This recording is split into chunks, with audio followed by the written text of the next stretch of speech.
CEO didn't touch his virgin wife for 3 years, but when she demanded a divorce, he begged for one last night. Hi, my dearest and most cherished family. Welcome back to Mr. Peter Stories. From the depths of my heart, thank you for simply being here.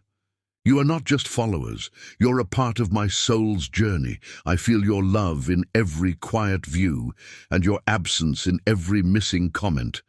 Your voice matters here. You matter. To my new family, welcome home. This is a place where stories hold healing, where your heart will always be heard. And to those who've been with me since the beginning, you are my foundation, my courage. But why do I feel you fading? Don't make me ask for the love we once shared so freely. Let me send you a little prayer today. May your nights be gentle. May your heart stay whole.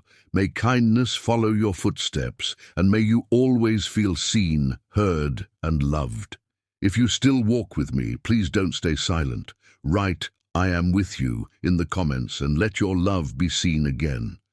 Your support is my strength. Now, close your eyes, breathe with me, and let's begin today's story with a heart full of love. The crystal chandelier cast dancing shadows across the marble floor of the Bounce estate as Richard adjusted his black bow tie one final time.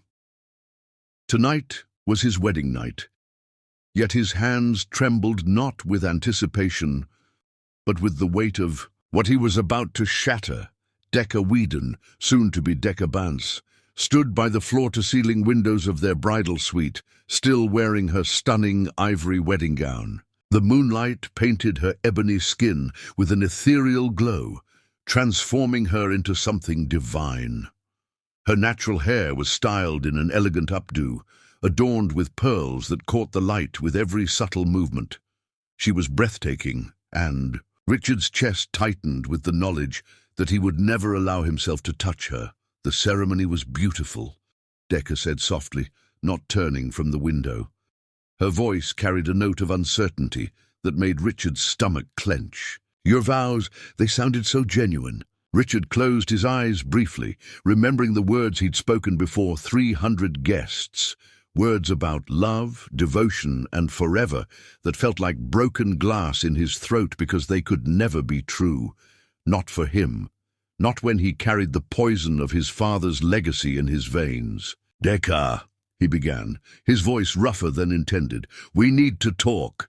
She turned then, and Richard felt his breath catch. Her dark eyes sparkled with unshed tears. But there was hope there too. Hope he was about to crush. Her full lips curved into a tentative smile that made his heart race despite his resolve. "I know this marriage started as a business arrangement," she said, taking a step toward him. The silk of her dress rustled like whispered promises. "But Richard, today felt like something more. The way you looked at me during the ceremony, the way you held my hand." "Stop!" The word came out harsher than he intended, and he saw her flinch. Richard forced himself to maintain distance, even as every fiber of his being screamed to close the space between them. "What you felt today was an illusion, a performance for our families and the media." Decca's face crumpled slightly, but she lifted her chin with the dignity that had first drawn him to her. "I don't understand." Richard turned away, unable to bear the hurt in her eyes. Through the window, he could see the gardens where they'd taken their wedding photos just hours ago, where she'd laughed at something Dante had said, where she'd looked at Richard like he might actually deserve love. 3 years, he said, his voice hollow. "That's what our contract stipulates. 3 years to stabilize both companies, to satisfy our family's merger requirements. After that, you'll be free to divorce me and find someone who can give you what you deserve." "And what do you think I deserve?" Her voice remained steady, but he could hear the tears she was fighting. Richard's hands clenched into fists. "Love. Passion. A man who won't destroy you with his darkness." "Richard, what are you talking about?" Decca moved closer, and he could smell her perfume, jasmine and vanilla, intoxicating and pure. "You're not making sense." He whirled around, and the anguish in his grey eyes made her gasp. "My father was a monster, Decca. He destroyed my mother with his obsession, his possessiveness, his need to control everything beautiful in his life. She was radiant when they married, just like you are now. By the time she abandoned me when I was 8, she was a shadow of herself, broken, terrified, empty." "You're not your father," Decca whispered, reaching out tentatively. Richard stepped back as if her touch would burn him. "How can you be so certain?" "The Bantsmen are cursed, Decca. We take beautiful things and twist them until they're unrecognizable. I won't do that to you. I won't become him." Tears spilled down her cheeks now, and Richard felt each one like a knife to his heart. "So what are you saying? That we'll live as strangers? That you'll never touch me, never hold me, never?" "Never," he confirmed, the word tasting like ashes.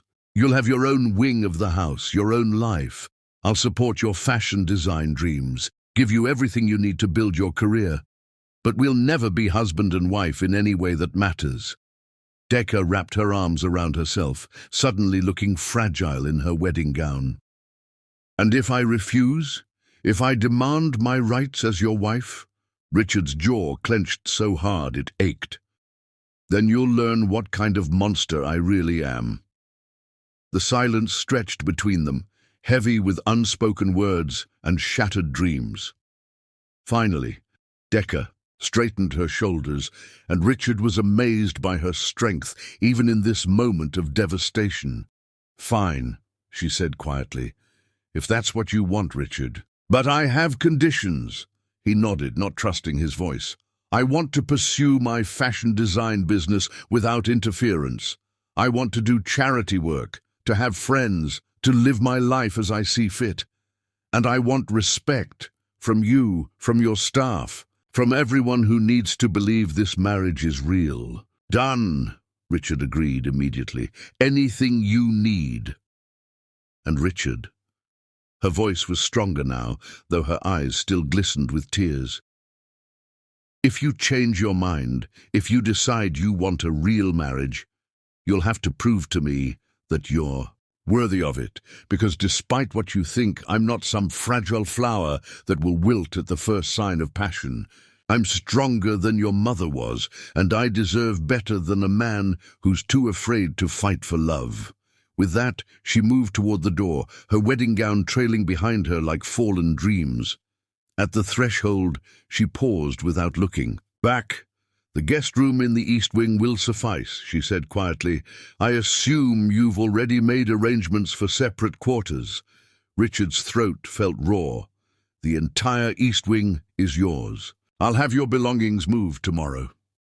She nodded and disappeared into the hallway, leaving Richard alone with the ghost of jasmine and vanilla and the knowledge that he'd just destroyed the most precious thing that had ever entered his life. He sank into the leather chair by the fireplace, his head in his hands. Through the walls, he could hear the soft sound of Decca crying, and each sob felt like a death knell for the man he might have been if he'd possessed the courage to love her. But Richard Bance was not courageous. He was a coward who would rather live in lonely misery than risk becoming the monster his father had been. As he sat in his wedding suit in an empty room that should have been filled with love and passion, he made himself a promise. No matter how much it hurt, no matter how desperately he longed for her, he would keep Decca safe from the darkness that lived inside him, even if it destroyed them both. Chapter 2. Living Like Strangers. 3 years later, the morning sun filtered through the silk curtains of Decca's design studio, illuminating sketches scattered across her mahogany desk. 3 years had passed since that devastating wedding night, 3 years of living as elegant strangers in the same house. She held up a flowing evening gown design, studying the way light played across the penciled fabric. The dress was bold, sensual, everything she couldn't express in her own life. Mrs. Bance. Ophelia Cross appeared in the doorway, her tablet clutched against her chest. Richard's assistant had become Decca's lifeline over the years, one of the few people who treated her with genuine warmth in this cold mansion. "Mr. Bance asked me to inform you that the car will be ready at 6 for the charity gala tonight." Decca set down her sketch and smiled. "Thank you, Ophelia. And please, how many times must I ask you to call me Decca?" Ophelia's eyes softened. "Old habits, I suppose. He's very particular about maintaining proper appearances." Even his assistant couldn't bring herself to use Richard's name around Decca, as if speaking it might somehow shatter the careful facade they'd all constructed. 3 years of this elaborate dance, 3 years of polite distance and measured choreography. "How is he today?" Decca found herself asking, as she did most mornings. She hated how much she craved the answer. "Exhausted," Ophelia admitted, glancing around to ensure they weren't overheard. "He's been working 18-hour days." Again, Dante's concerned about him. Decca's chest tightened. She'd noticed the exhaustion in Richard's grey eyes during their brief encounters, passing in the hallway, sharing uncomfortable breakfasts when business associates visited, standing side by side at social events where they played the perfect couple. "Maybe you could suggest he take a vacation," she offered, knowing it was futile. Ophelia shook her head. "You know he won't listen to me. The only person whose opinion he might consider is—" She stopped herself, but they both knew how that sentence ended. "Is yours."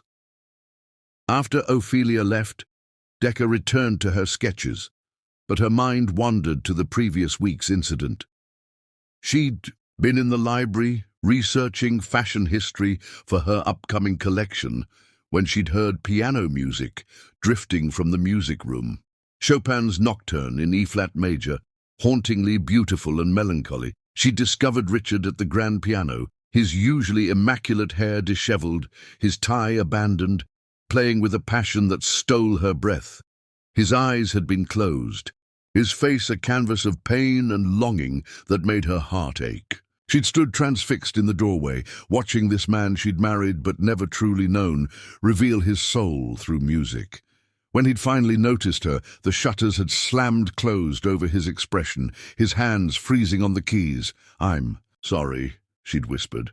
"I didn't mean to intrude." "You didn't," he'd said quietly, but he'd risen and walked away, leaving her alone with the ghost of that exquisite melody. Now 3 days later, she still couldn't get the image out of her mind. Richard, vulnerable and raw, pouring his heart into music because he couldn't pour it into anything else. "Knock, knock." Tempest Blake's voice broke through her reverie. Her best friend and business partner swept into the studio, her arms full of fabric samples. "Time to make you gorgeous for tonight's torture session." Decca laughed despite herself. "It's a charity gala, not an execution." "With your husband, what's the difference?" Tempest set down the fabrics and fixed Decca with a knowing look. "You know, most women whose husbands buy them entire fashion lines don't look quite so miserable about it."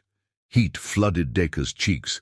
Last month she'd discovered that Richard had been secretly investing in her business, arranging celebrity endorsements, even convincing Serafina Moon to wear one of her designs to the Met Gala. When she'd confronted him about it, he'd simply said it was good business sense.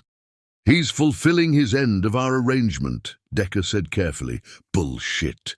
Tempest perched on the edge of the desk. "That man is desperately in love with you, Dee.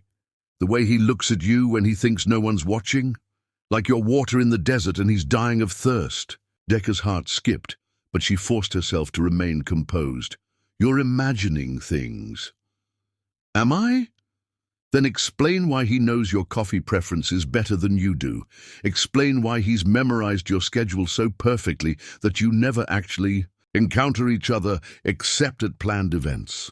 Explain why every business deal he makes somehow benefits your career." "Tempest," or explain, her friend continued relentlessly, "why Augustus Vale tried to poach you for his company last week, and within 24 hours His biggest investor pulled out, leaving him scrambling to save his own firm.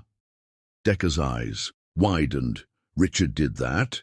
Who else has that kind of power and that kind of motivation to protect you? Before Decker could respond, a soft knock interrupted them. She looked up to find Richard himself in the doorway, and her breath caught. He wore a charcoal grey suit that emphasized his broad shoulders, his dark hair perfectly styled. But those grey eyes, they held the same exhaustion Ophelia had mentioned. "I apologize for interrupting," he said formally, though his gaze lingered on Decker's face. "I wanted to discuss tonight's arrangements." Tempest gathered her things quickly. "I'll go prepare your gown," she murmured to Decker, squeezing her hand before slipping past Richard. Alone with her husband, Decker felt the familiar tension crackle between them. 3 years, and he still affected her like this, making her pulse race, her skin feel too tight, her body yearn for touches that would never come. "You look radiant today," Richard said quietly, and the compliment felt like a physical caress. "Thank you." She tucked a strand of hair behind her ear, a nervous gesture she'd never quite conquered around him. "Ophelia mentioned you've been working. Excessive hours again." Something flickered in his eyes, surprised perhaps that she'd inquired. "The Tokyo merger requires attention. When did you last sleep more than 4 hours?" The question escaped before she could stop it, too intimate for their careful boundaries. Richard's jaw tensed. "I sleep adequately." Liar. The word was soft, affectionate, and it seemed to hit him like a physical blow. "You have shadows under your eyes, your hands tremble slightly when you're exhausted, and your left shoulder tenses when you're stressed. It's doing it right now." He stared at her in shock, as if amazed that she'd noticed such details about him, which was ridiculous. She'd been studying him for 3 years, memorizing every expression, every gesture, every tiny indication of his moods. "Decker," he started, then stopped, running a hand through his hair and destroying its perfect styling. The gesture made him look younger, more vulnerable. "What is it?" she asked gently. For a moment she thought he might actually tell her something real, something true. His eyes searched her face with an intensity that made her knees weak, and she saw longing there so deep it took her breath away. But then the mask slipped back into place, and he straightened his shoulders. "The car will be ready at 6, he said formally.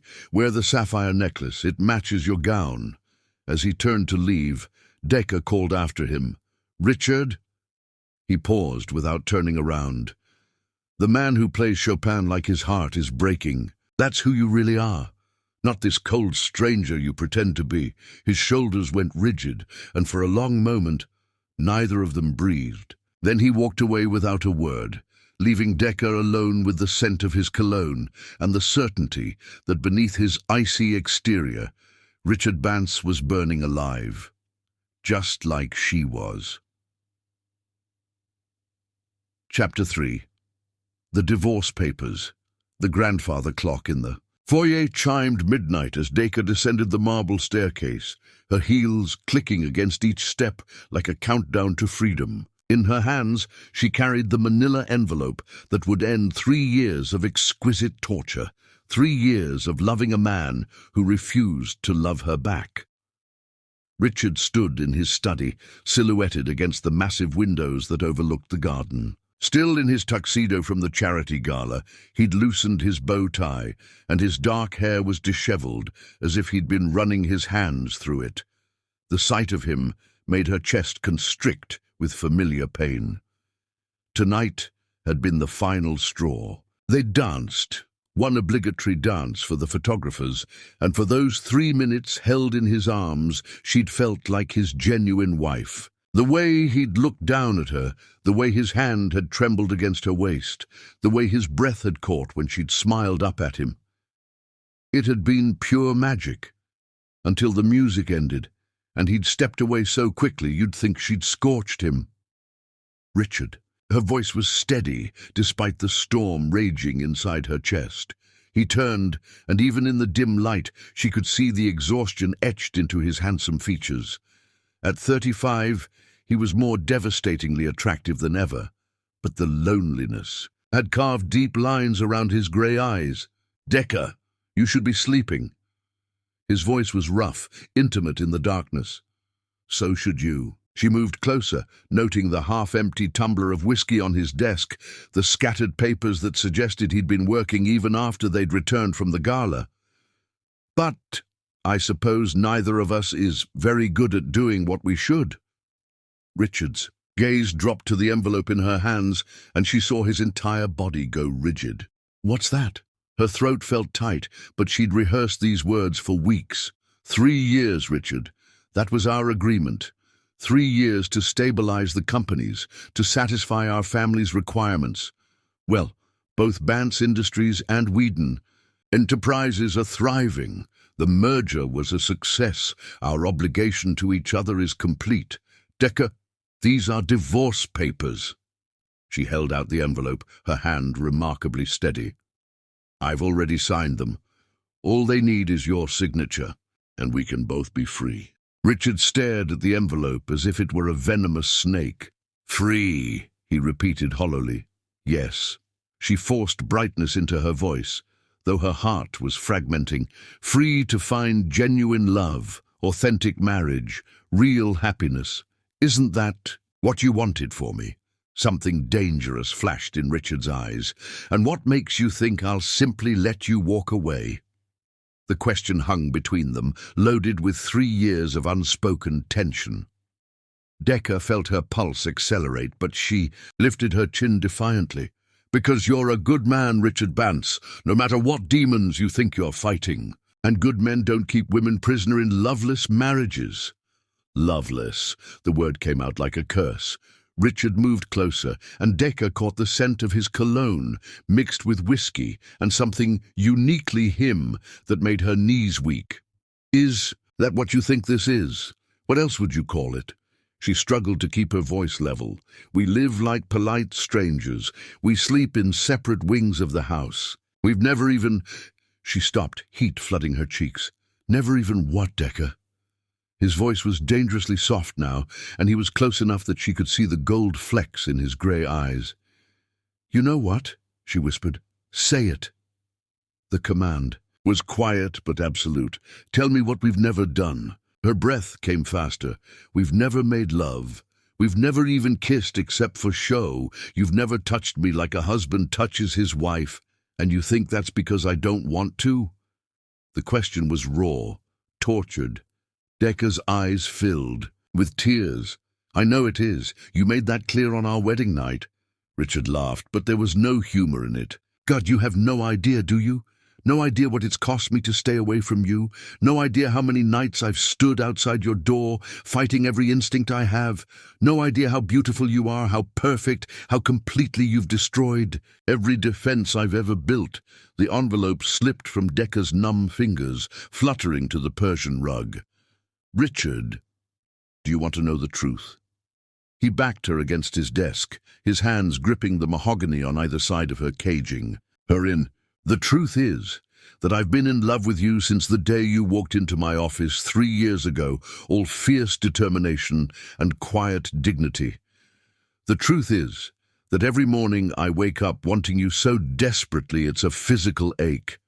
The truth is that watching other men look at you, dance with you, desire what I can't let myself have, it's pure torment." Decker's heart hammered against her ribs. "Then why—" "Because I'm terrified," he said simply, and the raw honesty in his voice broke her heart. "Terrified that if I touch you, I'll become the monster my father was. Terrified that I'll love you so completely, so possessively, that I'll destroy everything radiant about you." Tears spilled down her cheeks. "You're not him, Richard. How can you be sure?" His face was inches from hers now, his breath warm against her skin. "How can you be certain when I can't even trust myself? When just the thought of you with another man makes me want to burn the world down?" "Because," she whispered, reaching up to cup his face with trembling hands. The man who plays Chopin like his heart is breaking, who secretly supports my dreams, who works himself to exhaustion rather than risk hurting me. That man is not a monster. He's the man I fell in love with." Richard's control cracked visibly. His eyes squeezed shut, and a shudder ran through his powerful frame. "Decca, don't say things like that." "Why?" "Because they're true." She stroked, her thumbs across his cheekbones, feeling the tension in his jaw. "I love you, Richard. I've loved you for 3 years, and I can't do this anymore. I can't live like this, pretending I don't ache for you every single day." When he opened his eyes, the pain in them stole her breath. "If you divorce me, where will you go?" "Does it matter?" "It matters to me." His voice was barely a whisper. "It matters that I'll never see you again, never hear your laugh, never catch the scent of your perfume in the hallway. It matters that some other man will get to hold you, love you, give you the children and the life you deserve." "Richard!" "Sign the papers," he said suddenly, straightening and stepping back. The loss of his warmth left her bereft. "Sign them tonight. I'll have my lawyers expedite the process." Decca stared at him in shock. "Just like that?" "Just like that." But his hands were shaking as he poured himself another whiskey. "You're right. You deserve better than this half-life I've given you." The dismissal hurt more than she'd expected. After 3 years of careful distance, she'd finally gotten him to admit his feelings, only to have him push her away again. The pattern was so familiar, so maddening, that she wanted to scream. Instead, she bent and picked up the envelope, her movements deliberate and controlled. "Fine," she said quietly. "I'll be gone by morning." She turned to leave, but Richard's voice stopped her at the door. "Decca?" She didn't turn around. "What? For what it's worth, these have been the most precious 3 years of my life, even living like strangers, even pretending not to love you. Having you here, in my home, in my life, it's been worth every moment of agony." Her shoulders shook with silent sobs, but she didn't let him see. "Goodbye, Richard."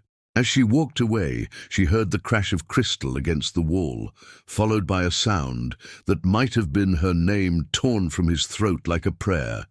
But she didn't look back.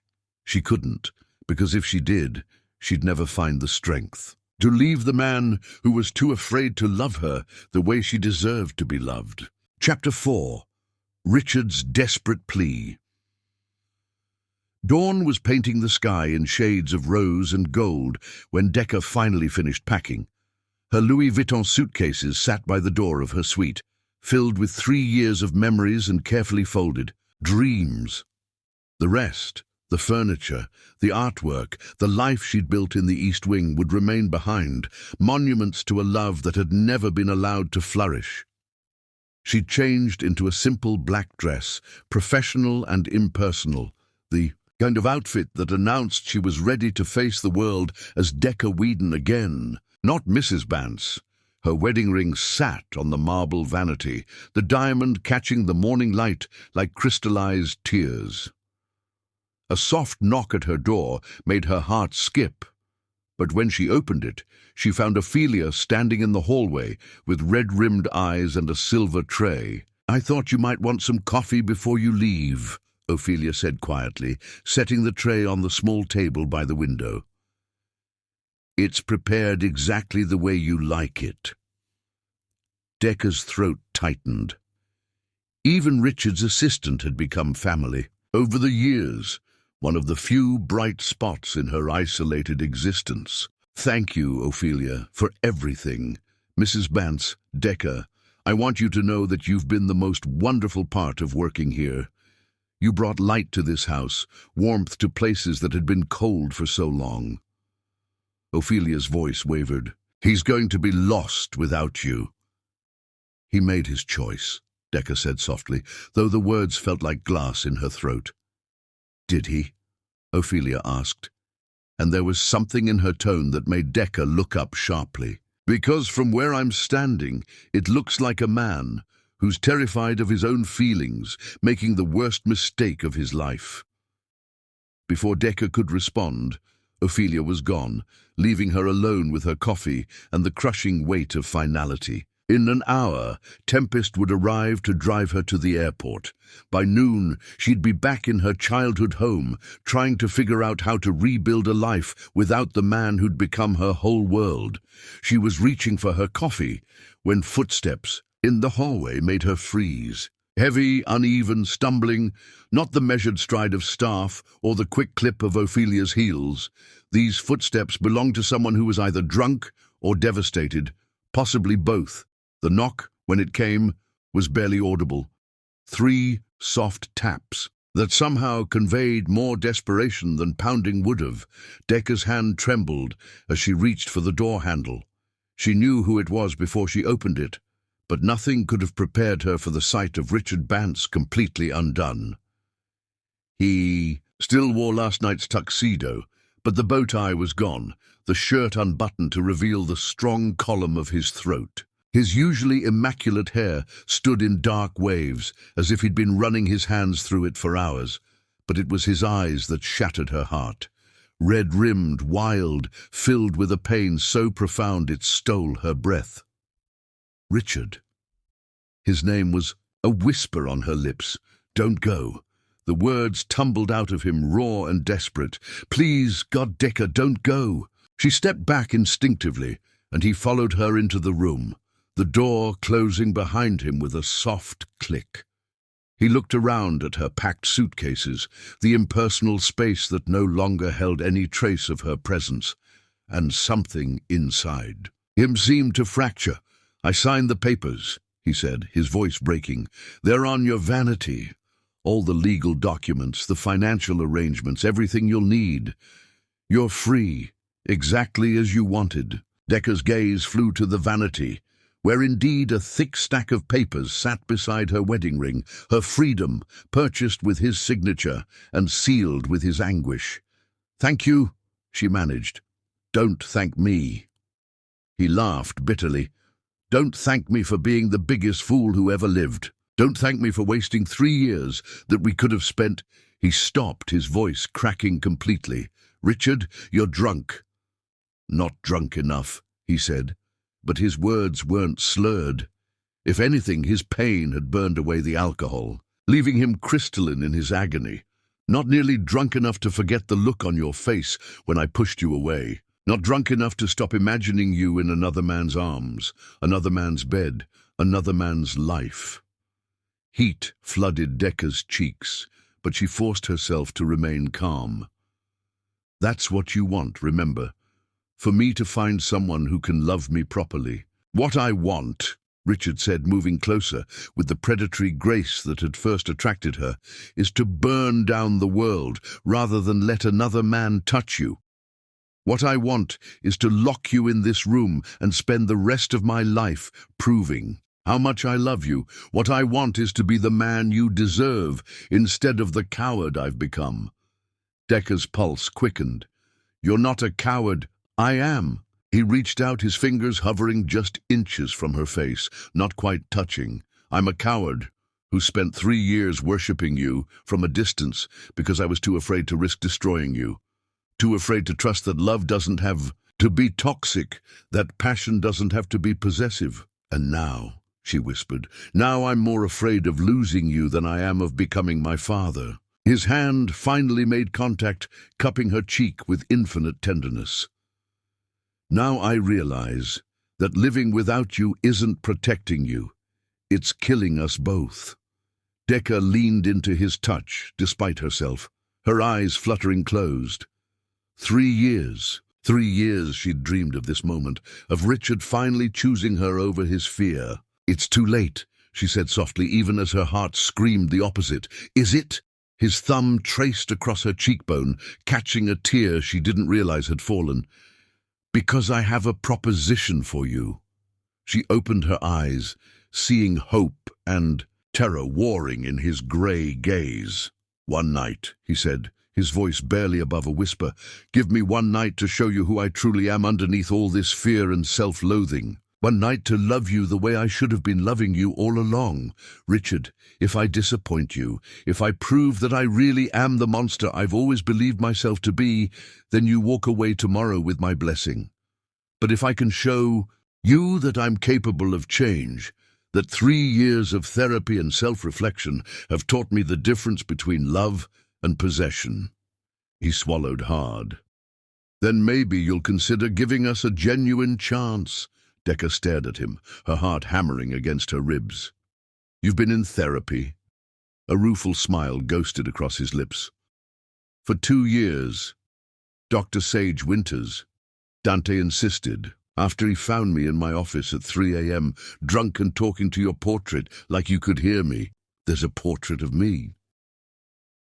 In my private office, Dante commissioned it for our first anniversary. I stare at it every day and torture myself with what might have been if I'd been braver, stronger, better. His hand trembled against her skin. One night, Decca. One night. To show you that love doesn't have to hurt, that passion can be tender, that I can worship you without destroying you. The silence stretched between them, heavy with possibility and pain. Decca could feel herself wavering, could feel 3 years of careful walls crumbling under the weight of his desperate honesty. If I say yes, she whispered, it changes everything. We can't go back to being strangers after this. I don't want to go back, Richard said fiercely. I want to go forward. I want to spend the rest of my life earning the love you've already given me. I want to be your husband in every way that matters. And if it doesn't work, if we try and fail, then at least we'll have tried. At least we'll have one perfect night to remember instead of a lifetime of regrets. His forehead touched hers, and she could feel his breath against her lips. What do you say, Mrs. Bance? Will you give your husband one last chance to win your heart? The endearment spoken with such tender reverence was her undoing. Despite everything, despite 3 years of pain and loneliness and careful distance, she was still his wife. And maybe, just maybe, it was time to find out what that could really mean. Yes, she whispered, and felt his whole body sag with relief. One night, Richard. Show me who you really are. Chapter 5. Walls Come Down. Richard led her to the sitting area by the fireplace, his hand warm and steady around hers. The simple contact sent electricity through Decca's entire body. After 3 years of careful distance, even this innocent touch felt monumental. He'd built a fire while she'd been packing, she realized, the golden flames casting dancing shadows across his face as he settled beside her on the velvet sofa. I don't know where to begin, he admitted, his voice rough with exhaustion and emotion. Begin with her, Decca said softly. Begin with your mother. Richard's jaw clenched, but he didn't pull away. Aretha? Her name was Aretha, and she was the most radiant woman I'd ever seen. At least that's how I remember her before. He stopped, running his free hand through his dark hair. Before what? Before my father destroyed her piece by piece. The words came out bitter, filled with old pain. She was a singer when they met. Did you know that? She had this incredible voice, like honey and smoke. She used to sing me to sleep with old jazz standards. Decca's heart clenched at the image of a young Richard being sung to sleep by his mother. What happened to her music? Cassius happened. Richard's grip on her hand tightened unconsciously. My father was controlling, possessive. He said a wife of his didn't need to work, didn't need friends, didn't need anything but him and their son. So she gave up her career, her dreams, everything that made her who she was. That must have been difficult for you to watch. Richard laughed bitterly. At first, I thought it was normal. I was just a child. What did I know about healthy relationships? But as I got older, I started to see the signs, the way she flinched when he raised his voice, the way she'd stare out windows like she was dreaming of escape, the way her beautiful voice got quieter and quieter until some days she barely spoke at all, Decker squeezed his hand, offering what comfort she could. She was depressed. Among other things, Cassius had convinced her that she was nothing without him, that no one else would ever want her, that she was lucky to have his love. Richard's voice hardened. He called it love, but it was possession, control. He isolated her from everyone who cared about her, made her financially dependent on him, convinced her that she was worthless. But she left eventually. When I was 8. Richard stared into the fire, his grey eyes reflecting the dancing flames. I remember that morning so vividly. I came downstairs for breakfast, and she was sitting at the kitchen table with 2 suitcases. She looked hollow, like someone had drained all the life out of her. What did she say? That she was sorry, that she loved me, but couldn't stay, that someday I'd understand. His voice cracked slightly. I begged her to take me with her. I clung to her legs and sobbed, but she just left, got in a taxi and never looked back. Tears rolled down Decker's cheeks.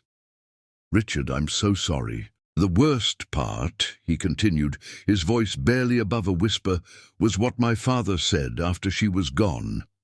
He sat me down and explained that this was what happened when men loved women too intensely, too completely.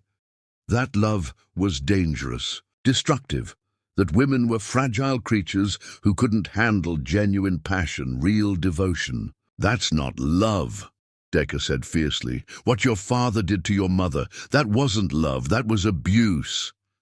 I know that now. Dr. Winters has spent 2 years helping me understand the difference. But at 8 years old, all I knew was that my mother had abandoned me because my father's so-called love had driven her away. Richard turned to face her fully, his eyes searching her face. Do you understand now why I was so terrified to touch you, to let myself feel what I felt? You were afraid you'd become him. Terrified.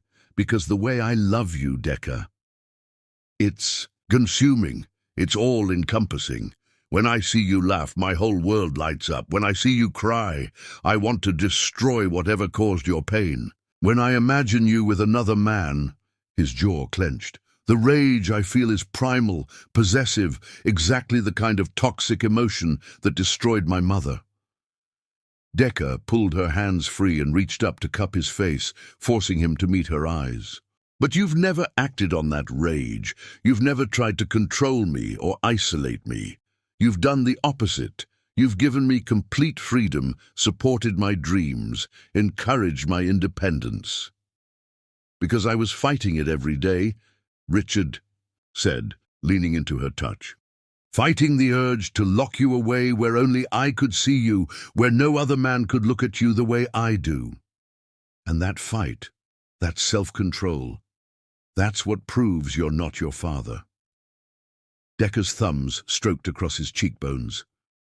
Cassius gave in to his worst impulses. You've spent 3 years protecting me from yours.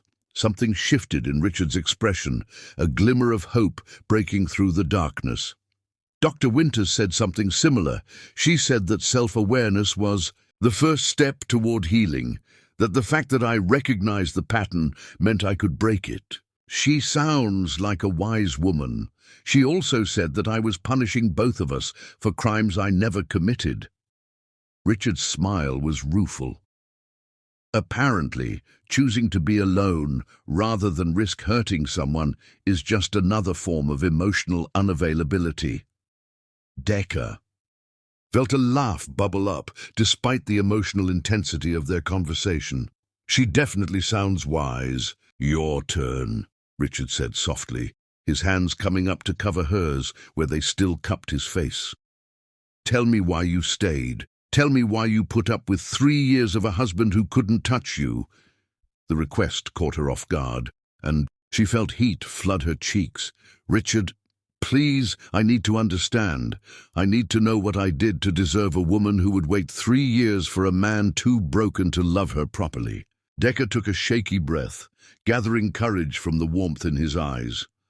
You want to know why I stayed? Because I saw glimpses of who you really were. The way you'd leave my favorite flowers in the library where you knew I'd find them. The way you'd adjust the temperature in the East Wing because you noticed I was always cold. The way you'd have Ophelia reschedule meetings so you wouldn't miss my charity events. Richard's eyes widened. You knew about all that? I knew. And I knew about the portrait in your office, the investments in my business, the way you'd find excuses to walk past my studio just to catch a glimpse of me working. She smiled through her tears. I stayed because even though you couldn't say the words, you showed me every day that you loved me. But it wasn't enough, Richard said quietly. If it had been, you wouldn't have been ready to leave. It wasn't enough because I needed more than glimpses, Richard. I needed all of you, not just the carefully controlled pieces you felt safe. Sharing. Decker's voice grew stronger, more confident. I stayed because I love you, not the perfect, controlled version you think you need to be, but the real you. The man who plays piano at midnight when he thinks no one can hear. The man who works 18-hour days because he doesn't know how to rest. The man who's so afraid of becoming a monster that he's forgotten he's allowed to be human. I don't know how to be human, Richard admitted, his voice breaking. I don't know how to love without fear, how to touch without worrying I'll hurt you, how to be a real husband instead of a careful stranger. Then learn, Decker whispered, leaning closer until their foreheads touched. Learn with me. Let me teach you that love doesn't have to hurt, that passion doesn't have to be possessive, that you can worship me without destroying me. What if I fail? What if I hurt you without meaning to? Then we'll heal together. She pressed her lips to his forehead, a soft benediction. Richard, I'm not your mother. I'm not fragile or breakable or weak. I'm strong enough to handle your love, all of it, even the dark parts you're afraid to show me. Promise me, he said urgently, his hands sliding into her hair. Promise me that if I ever begin to become him, if I ever try to control you or diminish you or make you feel small, you'll tell me, you'll fight me, you'll leave if you have to. I promise, she said solemnly. But Richard, you need to promise me something too. Anything. Promise me you'll stop punishing yourself for your father's sins. Promise me you'll let yourself be happy, let yourself love me without fear. Her voice grew fierce, passionate. Promise me you'll stop being afraid of becoming a monster and start believing you're worthy of being loved. Richard stared at her for a long moment, seeing not just her beauty, but her strength, her courage, her unwavering faith in him. Slowly, like a man awakening from a long nightmare, he smiled. I promise, he whispered, and sealed the vow with their first real kiss, tender, desperate, 3 years of longing compressed into one perfect moment of connection. When they finally broke apart, both breathless, Richard rested his forehead against hers. Now what? He asked softly. Decker smiled, her heart full of hope for the first time in years. Now you show me what it feels like to be loved by Richard Bance, instead of protected from him. Chapter 6. The first touch. The kiss changed everything.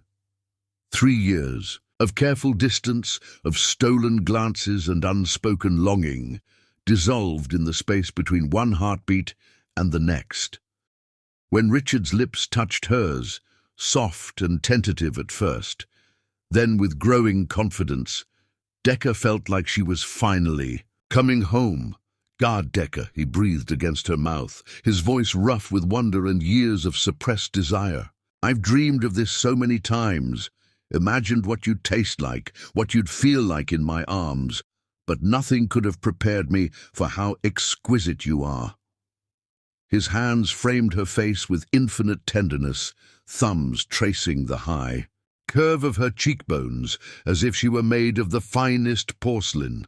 The reverence in his touch made her heart ache with beauty. This was not a man taking what he wanted, but a man worshipping what he'd been blessed with. A man touching something sacred, for the first time. "Richard," she whispered, her hands fisting in the lapels of his wrinkled tuxedo shirt. I need to feel you, really feel you, all of you." Understanding flickered in his grey eyes like lightning, and with movements that spoke of 3 years of careful restraint finally unleashed, he stood and extended his hand to her. His fingers trembled slightly, this powerful CEO reduced to nervous anticipation by the woman he loved. "Are you certain?" he asked, his voice barely above a whisper. "Because once I start touching you, really touching you, I don't know if I'll ever be able to stop. I've wanted you for so long, Decker, so desperately." The raw honesty in his admission, the way his hand trembled as he waited for her answer, told her everything she needed to know about his intentions. This wasn't about possession or conquest. This was about worship, about love so long denied finally finding expression. "I'm certain," she said, placing her hand in his and allowing him to draw her to her feet. "I've been certain for 3 years. I've been waiting for you to be ready to love me." He led her to the bedroom, their bedroom for the first time, and Decker felt her breath catch at what she saw. While she'd been packing, while she'd been preparing to leave forever, Richard had transformed the space into something from a fairy tale. Hundreds of white candles flickered throughout the room, casting everything in warm, golden light that danced across the walls like liquid amber. Rose petals, white, and the softest blush pink, her favorites, were scattered across the silk comforter, in intricate patterns that spoke of hours of careful arrangement. The scent of jasmine and vanilla filled the air, the same perfume she'd worn on their wedding night, as if he'd been saving this moment, planning for it even in his darkest despair. Fresh gardenias floated in crystal bowls on the nightstands, their creamy petals luminous in the candlelight. Soft jazz music played from hidden speakers, Ella Fitzgerald's voice wrapping around them like silk, singing about love and longing and all the beautiful things that came with opening your heart. The French doors to the balcony were open, allowing the evening breeze to drift in, carrying the scent of the rose garden below and making the curtains dance like ghosts of dreams finally coming true. "When did you do all this?" she asked, tears pricking her eyes at the obvious care he'd taken, the hours of preparation, while his heart was breaking. "While you were packing," he admitted, color rising in his cheeks. "I kept thinking about our wedding night, about how I'd failed you so completely. I wanted to give you the night you should have had then, the night you deserved, the night I was too broken to give you." The thoughtfulness, the romance of it, overwhelmed her. This was the Richard she'd glimpsed in stolen moments, the man capable of grand gestures and tender care, the man who'd been hiding beneath layers of fear and self-protection, waiting for the courage to emerge. "It's like a dream," she breathed, turning slowly to take in every detail. "You're the dream," he corrected, moving to stand behind her. His hands settled on her shoulders, warm through the thin fabric of her black dress.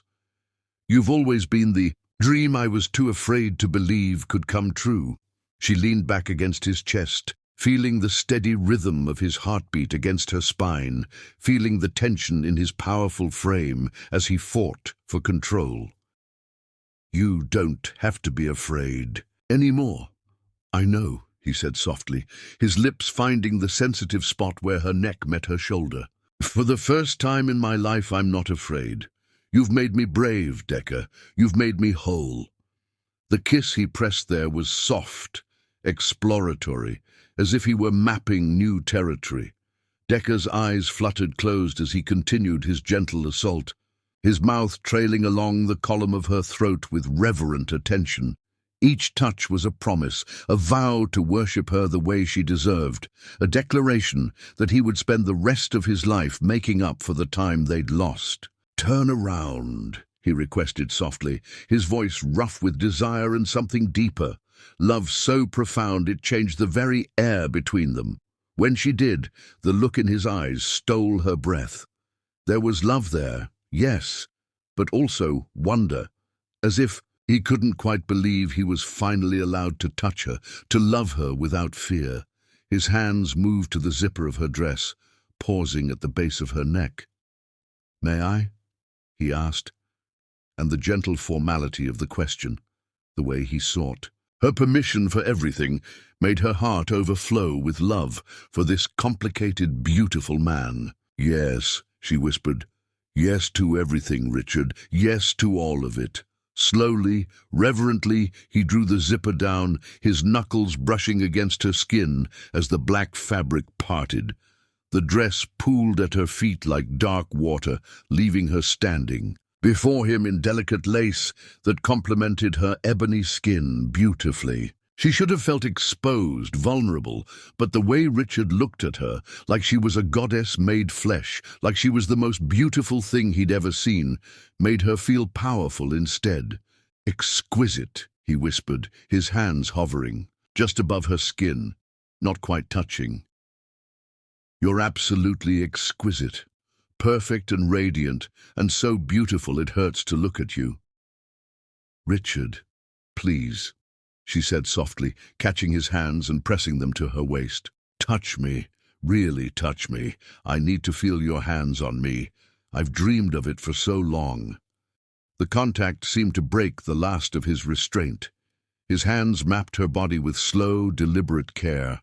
The curve of her waist, the flare of her hips, the soft skin of her shoulders. Every touch was a revelation. 3 years of denied desire compressed into moments of pure connection. He touched her like she was precious, like she was something rare and wonderful that he'd been entrusted to protect and cherish. "I love you," he said against her ear as his hands tangled in her hair, finally freeing it from its careful updo. The dark waves spilled over her shoulders like silk, and Richard buried his face in the fragrant mass. "I love you so much it terrifies me. You're everything good in my world, everything light and beautiful and worth protecting." "Then protect me," she said, her hands working to unbutton his shirt with trembling fingers. "Protect me by loving me, not by staying away from me. Protect me by showing me how much you want me." "Yes," he agreed, catching her hands and bringing them to his lips. He kissed each palm, each fingertip, with such tender attention that tears slipped down her cheeks. "Yes, that's exactly what I'm going to do. I'm going to love you the way you deserve to be loved. I'm going to worship you until you never doubt how precious you are to me." When he lifted her in his arms, carrying her to the bed as if she weighed nothing, Dacre felt like a bride again, not the confused, heartbroken woman from 3 years ago, but the woman she was meant to be, loved and cherished and desired beyond measure.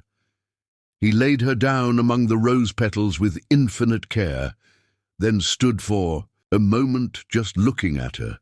The candlelight painted gold highlights across her dark skin, and Richard thought he'd never seen anything more beautiful in his entire life. She was magnificent, strong and soft, and absolutely perfect. And somehow, miraculously, she was his. "What are you thinking?" she asked, suddenly shy under his intense gaze. "That I'm the luckiest man alive," he said simply, joining her on the bed. "That somehow, despite everything I've done wrong, fate decided to bless me with you. That I must have done something right in a past life to deserve this moment." He kissed her then, deeper this time, his tongue tracing the seam of her lips until she opened for him. The taste of her was intoxicating, sweet and warm, and infinitely precious. When they finally broke apart, both breathing hard, Richard trailed, his lips down her throat to the delicate hollow at the base. "Tell me what you want," he murmured against her skin, his voice rough with desire. "Tell me how to love you. Tell me how to make this perfect for you." "Like this," she breathed, her hands sliding into his dark hair. "Slowly, tenderly, like we have forever, like you're discovering me for the first time." "We do have forever," he promised, his mouth finding the sensitive spot just below her ear. "And I am discovering you for the first time, the real you, the woman I was too afraid to love before. As his hands and mouth continued their gentle exploration, mapping every inch of her with reverent care, Decca felt herself coming apart in the most beautiful way. This wasn't just physical pleasure, this was emotional healing, 3 years of loneliness and rejection being washed away by Richard's tender worship. He took his time, lavishing attention on every part of her body as if each inch was sacred. His touch was reverent, worshipful, as he traced patterns on her skin with fingers that trembled with the magnitude of his feelings. He whispered endearments against her throat, her collarbone, her heart, telling her how beautiful she was, how perfect, how desperately he'd wanted her all these years. I used to lie awake at night, he confessed against her skin, listening to you move around in your room, imagining what it would be like to hold you, to touch you, to make love to you the way a husband should love his wife. I tortured myself with thoughts of you, with dreams of moments like this. I knew, she gasped, as he lavished attention on the sensitive skin of her collarbone. I could feel you thinking about me. Sometimes I would stand by my door and imagine you were on the other side, wanting me as much as I wanted you. God, Decca, he groaned, his control fraying at the edges. Do you know what it did to me, being so close to you and not being able to touch you? Watching you bloom into this incredible woman and not being able to tell you how proud I was, how amazed I was by your strength and your talent and your grace. Show me now, she whispered, pulling him down to her. Show me everything you wanted to say, everything you wanted to do. Show me how much you love me. I love you, he said against her heart, his voice rough with emotion. I love your strength, your compassion, your incredible talent. I love the way you laugh, the way you think, the way you've never given up on me, even when I'd given up on myself. As he continued to worship her with hands and mouth, Decca felt tears of joy streaming down her face. This was what she'd dreamed of, what she'd longed for during those 3 lonely years. Not just the physical connection, but this emotional intimacy, this complete vulnerability, this absolute certainty that she was loved beyond measure. I love you too, she gasped, her hands roaming over the strong muscles of his back. I love your kindness, your intelligence, the way you care for everyone around you, even when you think you don't deserve love yourself. I love the man you are when you're not afraid. When they finally came together, it was with a gentleness that brought tears to both their eyes. This wasn't just the joining of bodies, but the healing of souls, the completion of a circle that had been broken for too long. Richard moved within her with exquisite care, as if she were made of the finest crystal, his forehead pressed to hers, his grey eyes locked on her brown ones. My wife, he whispered, as he loved her slowly, thoroughly, completely. My beautiful, precious wife, my heart, my everything. My husband, she replied, her heart overflowing with joy. Finally, truly my husband. They moved together in perfect harmony, 3 years of longing and love finally finding expression in the most intimate way possible.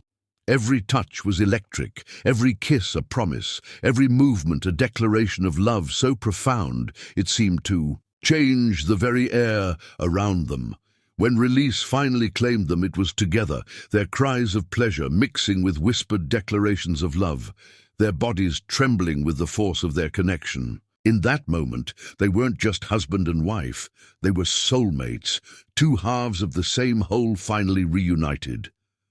Afterward, they lay entwined among the rose petals, their bodies slick with perspiration, their hearts beating in perfect synchronization. Richard gathered Decca close to his chest, his arms wrapped around her like he would never let her go again. That was...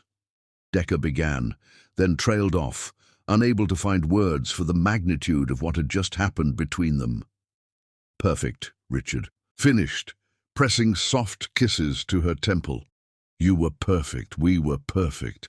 I never understood that love could be like this. Healing instead of destructive, Life-giving instead of soul-crushing. This is what love is supposed to be, Decker said softly, tracing lazy patterns on his chest. Gentle and fierce at the same time, passionate but safe, consuming but nurturing. I wasted so much time, Richard said, his voice thick with regret. 3 years we could have been like this. 3 years of loving you the way you deserve to be loved. We're here now, Decker said firmly, tilting her head up to look at him. That's what matters. We're here now, and we have the rest of our lives to love each other like this. The rest of our lives, Richard repeated, wonder in his voice. I used to think that sounded like a prison sentence. Now it sounds like paradise. They talked through the night, sharing dreams and fears, planning their future, making up for 3 years of careful silence. Richard told her about his business, plans, about how he wanted to step back and focus on their marriage. Decker shared her design aspirations, her dreams of building a fashion empire that would empower women and celebrate beauty in all its forms. I want to give you everything, Richard said as dawn began to paint the sky in shades of rose and gold. Not just money or success, but everything you've ever dreamed of. I want to be the man who makes all your dreams come true. You already... Decker assured him, pressing a soft kiss to his chest. You're exactly the man I've been waiting for. You're worth every lonely night, every tear, every moment of doubt. You're worth everything, Richard. As the sun rose over their garden, casting golden light through the open doors, they made love again. Slowly, tenderly, with the languid pleasure of lovers who finally had all the time in the world. This time there was no desperate urgency, just the quiet joy of connection, the peaceful satisfaction of two souls, finally at rest in each other's arms. I love you, Mrs. Bance, Richard whispered as they lay watching the sunrise. Decker curled against his side like she belonged there. I love you too, Mr. Bance, she replied, her voice soft with contentment. Forever and always. Forever and always, he agreed, and in that moment, surrounded by the scent of roses and the soft glow of dawn, they both knew that their real love story was just beginning. The night had transformed them both. Richard from a man afraid of his own capacity for love into a husband ready to cherish his wife completely, and Decker from a woman accepting scraps of affection into a woman claiming the love she deserved. They had found their way to each other at last, and nothing would ever be the same again. In the years to come, they would look back on this night as the moment their true marriage began, not with the exchange of vows in front of hundreds of guests, but with the exchange of hearts in a room lit by candles and filled with love. This was their real wedding night, the one that would matter for all the days of their lives. And as they drifted off to sleep in each other's arms, the last of the candles flickering out as dawn claimed the sky, both Richard and Decker knew that they had finally found their way home. Chapter 7. A New Beginning. Decker woke to something she'd never experienced in 3 years of marriage, her husband's arms around her. Sunlight streamed through the gossamer curtains, painting the bedroom in shades of gold and honey. But it was the warmth of Richard's body pressed against hers that made her feel truly illuminated. She turned in his embrace, careful not to wake him, and studied his sleeping face. The harsh lines of tension that usually marked his features were gone, replaced by an almost boyish peace. His dark hair was tousled from her fingers, and there was the faintest smile playing at the corners of his mouth. He looked younger, lighter, as if some invisible burden had been lifted from his shoulders. "Good morning, beautiful," he murmured without opening his eyes, his voice rough with sleep and satisfaction. "How did you know I was awake?" she asked, pressing a soft kiss to his chest. "Because your breathing changed." His arms tightened around her, and when he opened his eyes, the love shining there took her breath away. "Also because I can feel you thinking. What's going on in that brilliant mind of yours?" Decker traced lazy patterns on his chest, marveling at how different everything felt. Yesterday morning, she'd been preparing to leave forever. Now she was lying in her husband's arms, planning a future she'd never dared dream of. "I'm thinking about how different you seem," she said honestly. "You're softer somehow, more open." Richard's laugh rumbled beneath her ear. "Dr. Winters warned me this might happen. Apparently, suppressing your true nature for years has a way of making the authentic you emerge once the dam breaks." "Emerge is one way to put it," Decker teased, remembering the passionate intensity of the night before. Heat flickered in Richard's grey eyes. "Careful, Mrs. Bance. Keep talking like that and we'll never leave this bed." The endearment, spoken with such warm possessiveness, sent shivers down her spine. Would that be such a terrible thing? Terrible? No. Irresponsible? Absolutely. Richard's hand slid into her hair, tilting her face up to his. "Because as much as I want to spend the rest of the day worshipping every inch of your beautiful body, we have things to discuss. Important things, such as the fact that I've been deceiving you for 3 years about your business." The admission came out in a rush, and Decker saw guilt flicker across his features. She raised an eyebrow. "I already know you've been secretly investing in my company, Richard. Did you think I wouldn't notice? You know about the investments, yes, but there's more." Richard sat up, pulling her with him, so they were facing each other cross-legged on the silk sheets. The vulnerable expression on his face made her heart clench. "Decker, your designs, they're not just exceptional, they're revolutionary. The fashion world has been buzzing about your work for 2 years, and it's not because of my money." "What are you saying?" "I'm saying that Serafina Moon didn't wear your gown to the Met Gala because I asked her to. She wore it because when her stylist showed her your portfolio, she said it was the most beautiful thing she'd ever seen." Richard's hands found hers, gripping tightly. "I'm saying that Vogue has been trying to get an interview with you for months, but I've been having Ophelia deflect them because I was afraid it would take you away from me." Decker stared at him in shock. "Vogue wants to interview me?" "Vogue, Harper's Bazaar. They all do. There's even talk of offering you a position as creative director at one of the major fashion houses." Richard's voice was thick with pride and regret. "You're talented, Decker, incredibly, amazingly talented, and I've been so scared of losing you that I've been sabotaging your career without even realizing it." Tears pricked her eyes, not of sadness, but of overwhelming emotion. "You really think my designs are good?" "I think your designs are going to change the fashion industry," Richard said fiercely. "I think you're going to be one of the most celebrated designers of your generation. And I think I've been a selfish fool for trying to keep you to myself." "What changed your mind?" Richard's smile was rueful.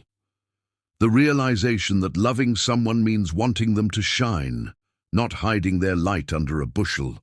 I want the whole world to see how incredible you are, even if it means sharing you." Decker launched herself into his arms, kissing him with all the love and gratitude in her heart. When they finally broke apart, both breathing hard, she rested her forehead against his. "I don't want a position at another fashion house," she said softly. "I want to build something of my own, something we can be proud of together." Together? Richard's voice was carefully neutral, but she could see the hope in his eyes. Together, if you want to be involved, that is. "As my husband, not my secret investor." She smiled, feeling bold and beautiful and infinitely loved. "I want Bance Industries to partner with Whedon Designs officially. I want the whole world to know that Richard Bance believes in his wife's talent." The whole world, Richard's grin was wicked, including the fashion press that's been dying to get an interview with the mysterious Mrs. Bance, especially them. Decker's eyes sparkled with mischief. "I think it's time they learned that the reclusive CEO's wife has been hiding in plain sight, building an empire one stitch at a time." Richard's laughter filled the room, rich and joyous, in a way she'd never heard before. "God, I love your confidence. I love your ambition. I love the way your eyes light up when you talk about your dreams. And I love that you want to be part of those dreams instead of protecting me from them." She traced the line of his jaw, marveling at how relaxed he looked. "What else has changed, Richard? What other secrets have you been keeping?" His expression grew serious. "I've been planning to step back from the day-to-day operations of Bance Industries. Dante's more than capable of running things, and I want to focus on us, on our marriage, our future, maybe even—" He trailed off, color rising in his cheeks. "Maybe even what? Maybe even starting a family," he said quietly, "if that's something you want. I know we've never talked about children, but I find myself imagining what our daughter might look like, whether she'd have your eyes or your smile or your incredible strength." Decca's heart swelled until she thought it might burst. A daughter? Or a son? Or both? Or however many children you want to have? Richard's hands framed her face, his thumbs stroking across her cheekbones. "I want to build a life with you, Decca. A real life, full of love and laughter and all the things I was too afraid to dream of before. I want that too," she whispered. "I want everything with you." "Then let's start planning." Richard's smile was brilliant, transformative. "Let's plan your fashion empire, our family, our future. Let's plan the life we should have been living all along." As if summoned by their happiness, a soft knock interrupted them. Ophelia's voice came through the door, carefully neutral. "Mr. Bance, I hate to disturb you, but you have a call from Tokyo. Apparently the merger talks have stalled, and they're requesting your immediate input." Richard's expression darkened, the old tension returning to his shoulders. "Tell them I'll call back." "In an hour?" "No," Decca interrupted, placing her hand on his chest. "Tell them you'll call back tomorrow. Today belongs to us." Richard stared at her in amazement. "You want me to postpone a multi-million-dollar deal?" "I want you to prioritize your marriage over your work, just for one day." Decca's smile was radiant. "Besides, isn't this what you paid Dante for? Let him handle Tokyo while you handle your wife." The wicked grin that spread across Richard's face made her pulse quicken. "Handle my wife, I like the sound of that," he called out to Ophelia, his voice strong and certain. "Tell Tokyo I'll be unavailable until tomorrow. Route all calls through Dante. Mrs. Bance and I are not to be disturbed." "Yes, sir," came Ophelia's reply, and Decca could hear the smile in her voice.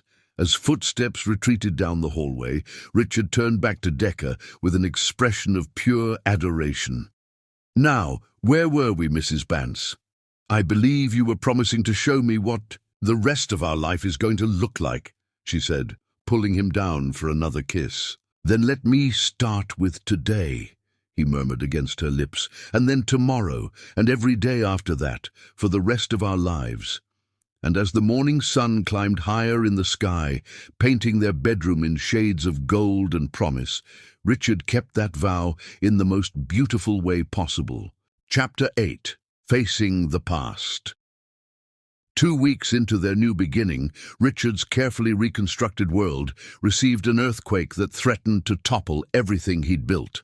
The call came on a Tuesday morning while he and Decca were having breakfast in the sunroom, feeding each other pieces of fresh fruit and planning their upcoming trip to Paris for Fashion Week. Ophelia's voice was uncharacteristically shaky when she interrupted their intimate meal. "Mr. Bance, I'm sorry to disturb you, but there's a woman here to see you. She says she's your mother."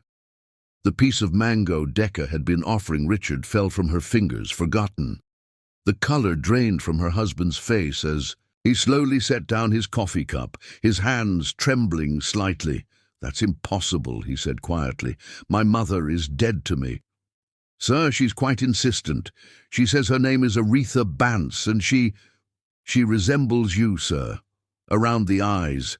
Richard's chair scraped against the floor as he stood abruptly, his body rigid with tension. For a moment Decca saw the old Richard, cold, controlled, completely shut down. Then she stood as well, moving to his side and slipping her hand into his. "You don't have to see her," she said softly. "You can ask her to leave." "No." Richard's voice was hollow, but his grip on her hand was tight. "No, if she's really here, if she's really alive, I need to know why. I need to know why she left me and never looked back." They found Aretha Bance in the main sitting room, perched on the edge of the antique sofa, as if ready to flee at any moment. Decca's first thought was that Ophelia had been right. The woman did resemble Richard around the eyes, but where his were sharp and grey like storm clouds, hers were faded, weary, filled with a sadness so profound it seemed to have carved permanent lines into her dark skin. She was smaller than Decca had expected, more fragile. Her hair, once probably as thick and lustrous as Richard's, was now silver-streaked and pulled back in a simple bun. She wore a plain black dress that had seen better days, and her hands shook slightly as she clutched a worn leather purse. Richard. The name fell from her lips like a prayer, and tears immediately spilled down her cheeks. "Oh, my boy, look how handsome you've become." Richard stood frozen in the doorway, his face a mask of controlled fury. 27 years, he said, his voice deadly quiet. 27 years, and that's what you have to say to me? Aretha flinched, as if he'd struck her. "I know you must hate me." "Hate you?" Richard's laugh was bitter. "I don't hate you, Aretha. I feel nothing for you. You've been dead to me since the day you walked out that door and never looked back." "Richard," Decca said softly, squeezing his hand. She could feel the pain radiating from him in waves, the little boy who'd been abandoned warring with the man who'd learned to protect himself. "No, Decca, you don't understand." He pulled his hand free, moving deeper into the room but maintaining distance from the woman who'd given birth to him. "This woman destroyed my childhood, my ability to trust, my capacity to love. She left me alone with a monster, and now she wants to waltz back into my life like nothing happened." "You're right," Aretha said quietly. "I don't deserve your forgiveness. I don't deserve to even be in the same room as you. But I'm dying, Richard. I have maybe 6 months left, and I couldn't go without trying to explain." "Explain what?" The words exploded from Richard with volcanic force. "Explain how you could abandon your 8-year-old son? Explain how you could leave me to deal with Cassius alone? Explain how you could disappear for nearly 3 decades without so much as a phone call to see if I was alive?" Decca watched her husband fall apart, saw decades of suppressed pain and rage pouring out of him like poison from a wound. Her heart broke for the little boy he'd been, but it also ached for the broken woman sitting before them. "I couldn't take you with me," Aretha whispered, her voice barely audible. "He threatened to kill us both if I tried, said he'd hunt us down, that no court would give a deranged woman custody of his son."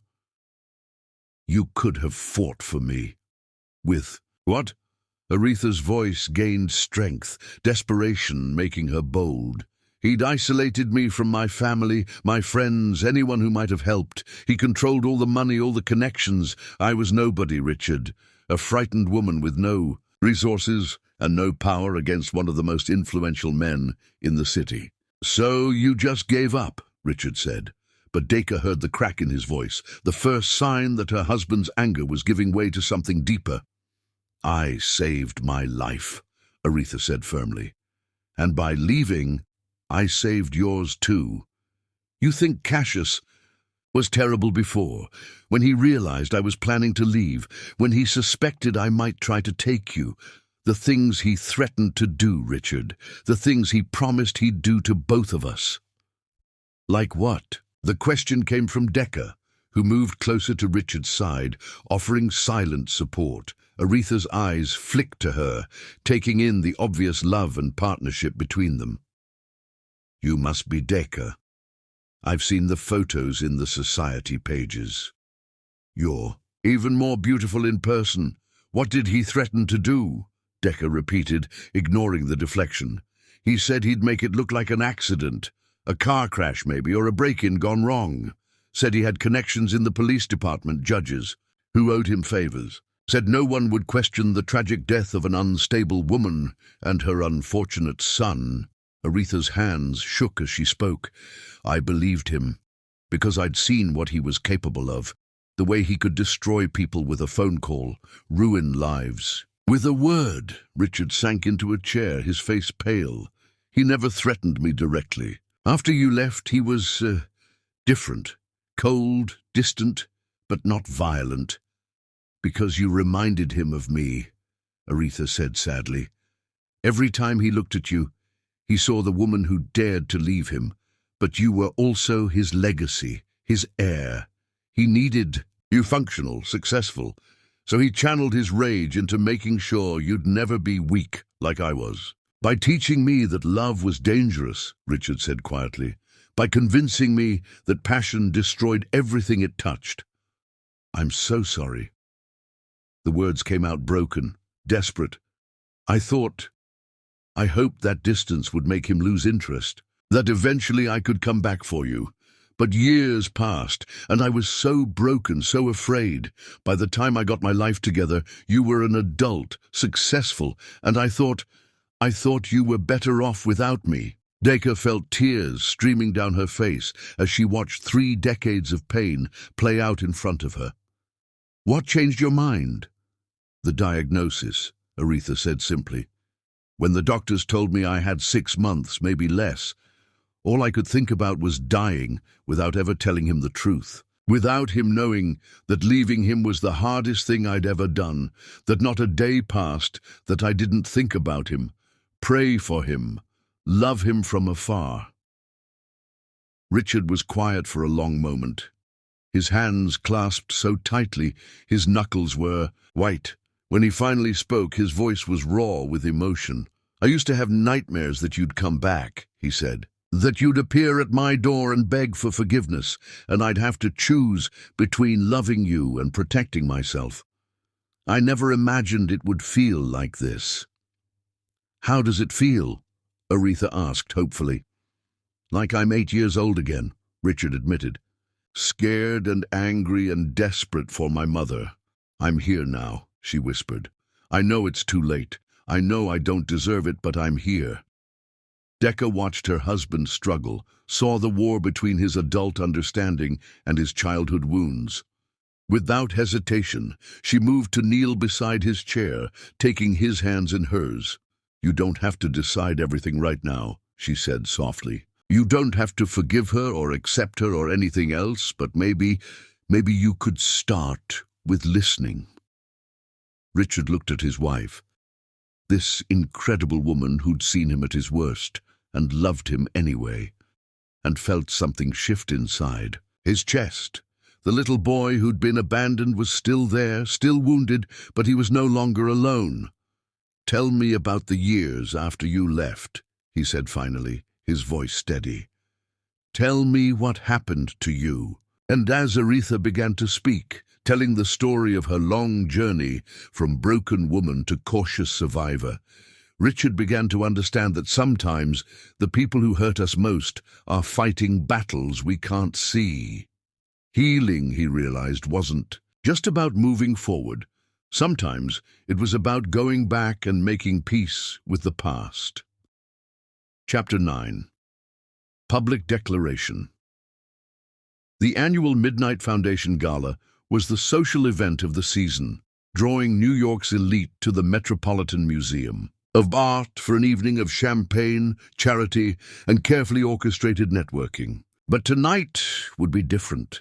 Tonight would become the stuff of legend, whispered about in society circles for generations to come. Decca stood before the full-length mirror in their bedroom, making final adjustments to the flowing emerald gown she'd designed specifically for tonight.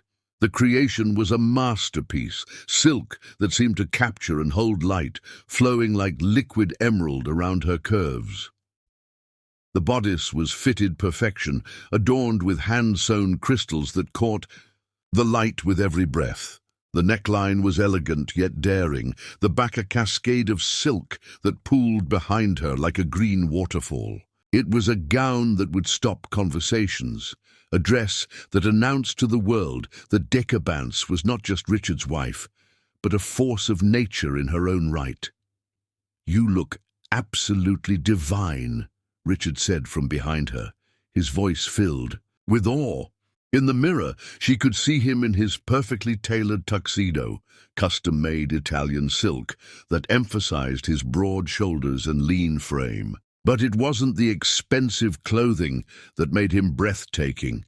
It was the way he looked at her, the way his eyes held nothing but adoration and pride. The past month of healing, from their reconciliation to the ongoing conversations with Aretha, had transformed him completely. Gone was the cold, controlled CEO. In his place stood a man radiant with love, confident in his happiness, unafraid to show the world exactly how he felt about his wife.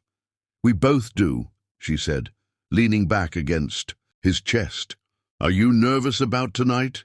"Terrified," he admitted with a laugh that held no fear, only excitement. "But in the most wonderful way possible. Tonight, the whole world will know how much I love you."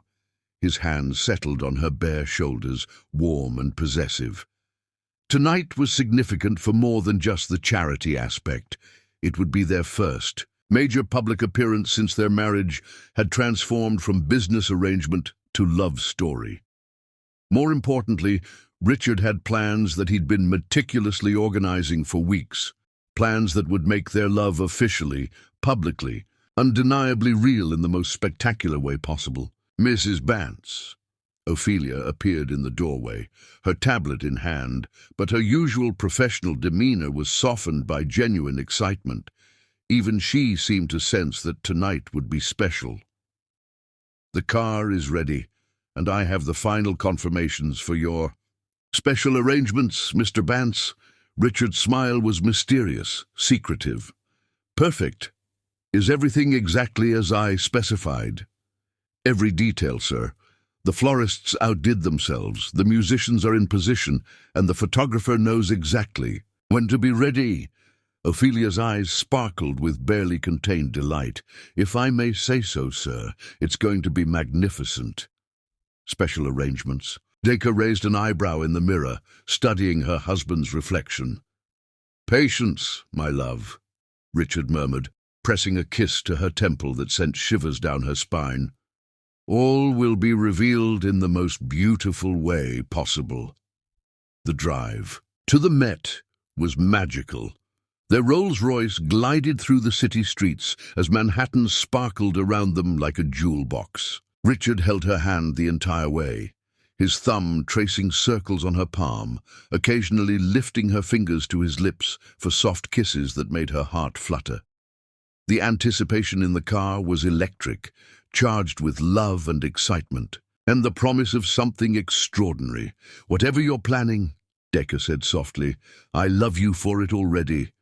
"You haven't seen anything yet," Richard replied, his eyes dancing with mischief and love. The Metropolitan Museum of Art had been transformed into something from a fairy tale. As their car pulled up to the red carpet, Decca gasped at the sight. The entire facade was illuminated with thousands of tiny lights that twinkled like stars. Massive arrangements of white orchids and roses created a fragrant pathway, and the red carpet seemed to stretch endlessly toward the museum's grand entrance. But it was their arrival that truly began the magic of the evening. As Richard helped Decca from the car, a collective gasp rose from the gathered crowd.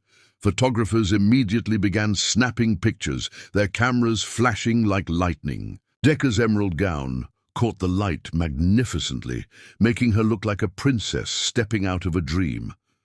But it was Richard's obvious adoration, the way he looked at her like she was the most precious thing in the world, that made the photographers lean forward eagerly.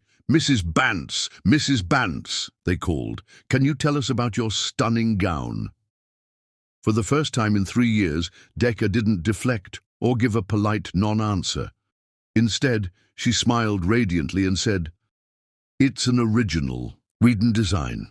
My husband encouraged me to wear something that would show the world who I really am." "And who is that?" a reporter called out. "A woman deeply in love with her husband," she replied, looking up at Richard with such pure joy that several photographers actually stopped shooting, momentarily stunned by the obvious love between them. Richard's arm tightened around her waist as they made their way up the red carpet, and Decker could hear the whispers following them. They looked completely different. Is that really Richard Bance? He's actually smiling. Look at the way he's looking at her. When did they become so obviously in love? The museum's great hall had been transformed into a wonderland of crystal and candlelight that took Decker's breath away. Massive crystal chandeliers hung from the soaring ceiling, casting rainbow prisms across the marble floors. The famous staircase was draped in cascading white silk and adorned with thousands of white roses. Round tables covered in ivory silk and gold accents filled the space, each centerpiece a work of art, featuring towering arrangements of white orchids, roses and peonies. Soft, classical music floated through the air, performed by a string quartet positioned near the Egyptian wing. But the most beautiful sight was the guests themselves. New York's most powerful and influential people, all dressed in their finest, creating a sea of elegant gowns and perfectly tailored tuxedos. The lighting was soft and romantic, making everyone look like they were part of a beautiful painting come to life. "Richard, Decker!" Dante Blackwood approached with his characteristic, easy grin, but even he seemed stunned by the transformation in his best friend. "You two look absolutely magnificent. There's already buzz about Decker's gown. I've overheard at least 5 fashion editors trying to figure out who designed it." "That would be my incredibly talented wife," Richard said, and the pride in his voice made several nearby guests turn to look. This was a side of Richard Bance they'd never seen, warm, open, obviously besotted with his wife. "Speaking of your wife," Dante continued with a knowing smile, "the event organizers are looking for you, Richard. Something about the evening's program." Richard's eyes met Decker's, and she saw excitement and nervousness warring in their grey depths. "Go," she said softly, squeezing his hand. "I'll mingle and accept compliments on my gown." "Don't go far," he said, bringing her hand to his lips. The gesture was so naturally romantic that several women nearby actually sighed. For the next hour, Decker found herself swept into conversations that were unlike any she'd had at these events before. The transformation in Richard had changed how people saw her too. Instead of polite small talk, she found herself engaged in real conversations about her fashion line, her charity work, and most surprisingly, her obviously transformed marriage. "You both seem so different," commented Serafina Moon, resplendent in one of Decker's earlier designs, a flowing silver gown that made her look like a Greek goddess. "More alive, somehow." "Love will do that to a person," Decker replied with a smile that lit up her entire face. "Love?" Serafina's eyebrows rose elegantly. "But everyone assumed your marriage was more of a business arrangement. You always seemed so distant at these events." "We were still learning how to be married," Decker said diplomatically, but her eyes sparkled with happiness. "It took us some time to find our rhythm, but when you find the right rhythm..." She trailed off, her smile saying everything. "And you found it?" "We found everything," Decker said simply, and the joy in her voice made Serafina's expression soften with something like envy. Their conversation was interrupted by the soft, melodious chime of crystal against glass. The room gradually quieted as Richard stepped onto a small platform that had been erected near the grand staircase. The lighting shifted subtly, creating a soft spotlight around him while leaving the rest of the room in romantic, golden illumination.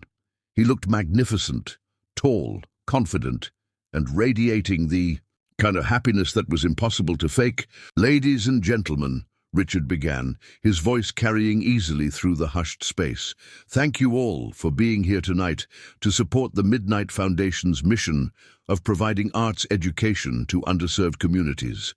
It's a cause. That's incredibly important to me, and even more important to my wife. Murmurs rippled through the crowd as people searched for Decca's face among the guests. Richard's eyes found hers across the room, and his smile was radiant, transformative.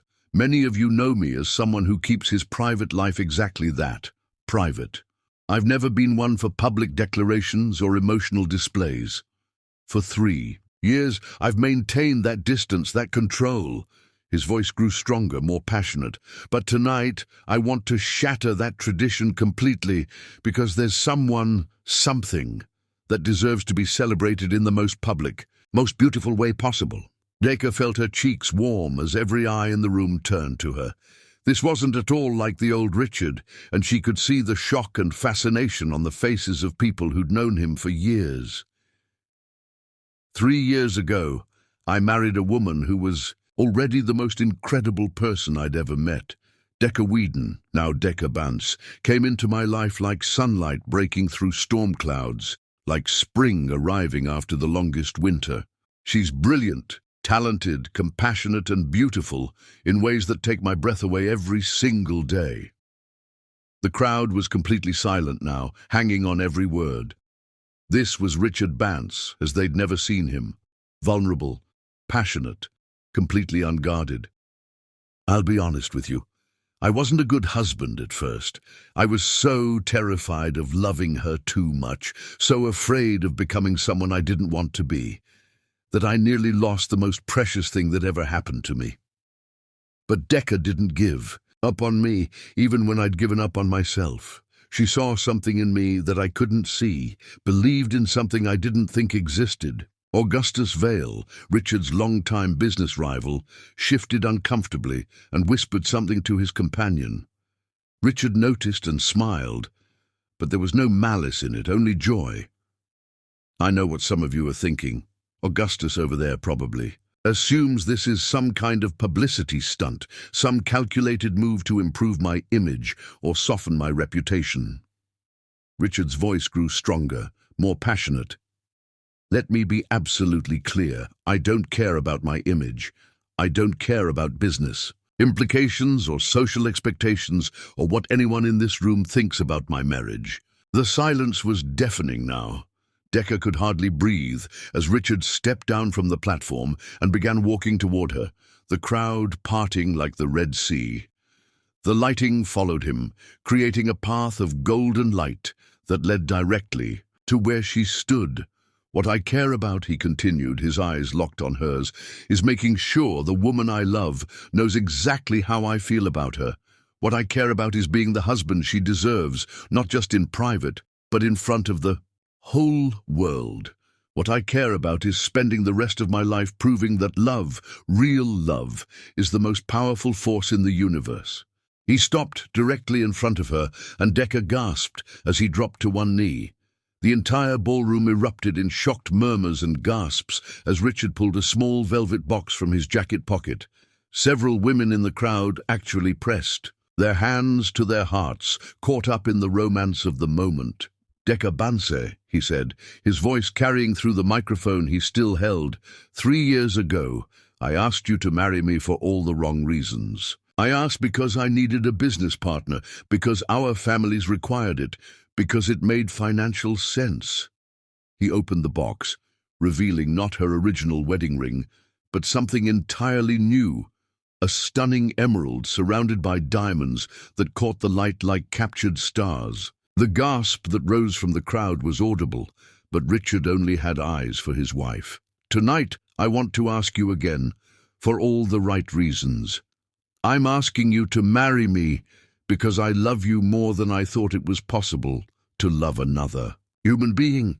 I'm asking because you make me want to be better, stronger, braver than I ever imagined I could be. I'm asking because you've taught me that love doesn't have to be destructive. It can be healing, transformative, the most beautiful force in the world. Tears streamed down Decca's face as the room held its collective breath. The moment was so romantic, so perfectly executed, that several people in the crowd were crying too. I'm asking because the thought of spending even one day without you in my life is unbearable. I'm asking because you're not just my wife. You're my heart, my soul, my everything. You're the love story I never thought I deserved. The happy ending I never believed could be mine." His voice broke slightly with emotion, and Decca could see tears in his eyes too. "Will you marry me again, Decca? Will you let me spend the rest of my life proving that fairy tales are real, that true love exists, that some stories really do have the most beautiful endings?" "Yes," she whispered, then louder, her voice ringing with joy. "Yes, of course, yes. 1,000 times yes." The ballroom exploded in applause as Richard slipped the ring onto her finger and stood to kiss her. This wasn't the careful, controlled kiss of their previous public appearances. This was passionate, desperate, real.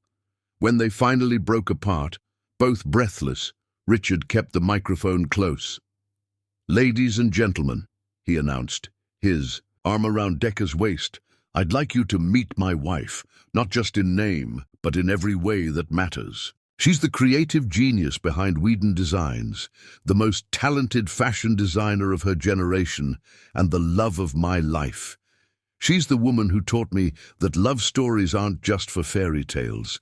They're for people brave enough to fight." And for them, the crowd surged forward with congratulations, but the orchestra began playing at that moment. The same song from their original wedding, but this time it sounded different. This time it sounded like joy, like celebration, like love triumphant. "Dance with me," Richard said, leading her onto the dance floor that had been cleared by some unseen signal. As they swayed together in the center of the ballroom, surrounded by the cream of New York society, Decca felt like she was living in a dream. The emerald ring caught the light magnificently, but it was nothing compared to the light in Richard's eyes as he looked down at her. "How long have you been planning this?" she asked, as they moved together in perfect harmony.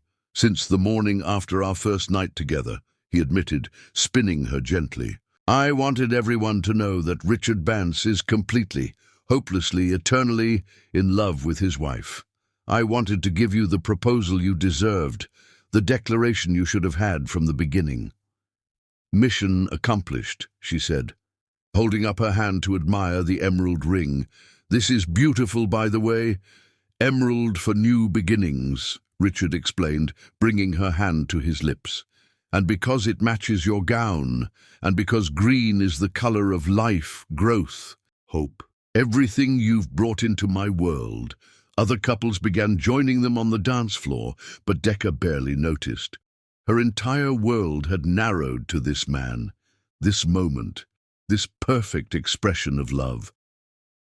"I love you," she said simply, the words carrying more weight than any elaborate declaration. "I love you too," he replied, and now everyone knows it. As the evening continued, their love story became the talk of the gala. Photographers captured every smile, every touch, every look between them. Society reporters scrambled to update their stories, trying to capture the magic of what they'd just witnessed. By morning, their love story would be front-page news, but neither Richard nor Decca cared about that. They spent the rest of the evening floating on air, accepting congratulations, dancing to song after song, stealing kisses when they thought no one was looking, but people were looking. Everyone was looking at the couple who had somehow transformed a business arrangement into the love story of the century. "You know," Dante said during one of their brief conversations between dances, "I've known Richard for 15 years, and I've never seen him like this. You've performed a miracle, Decca."